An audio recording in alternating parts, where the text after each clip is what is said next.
तर धक्कादायक बातमी बीडमधून आहे, कारण बीड राष्ट्रीय महामार्गाच्या भूसंपादनात घोटाळा झालाय। महामार्गाच्या भूसंपादनात 73.4 कोटींचा घोटाळा झालाय। उपजिल्हाधिकारी यांच्या फिर्यादीवरून गुन्हा दाखल करण्यात आलाय।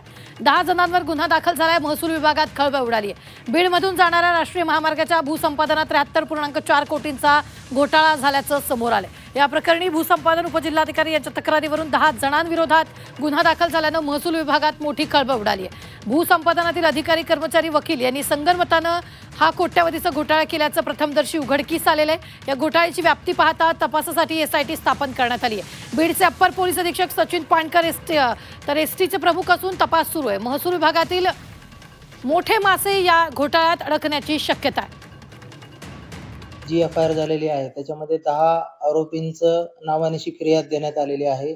सदर आरोपींचा आम्ही शोध घेतला, त्यापैकी 3 आरोपींना आम्ही आतापर्यंत अटक करण्यात यश मिळवलेलं आहे। तरीत्या 73 कोटींचा हा घोटाळा आहे।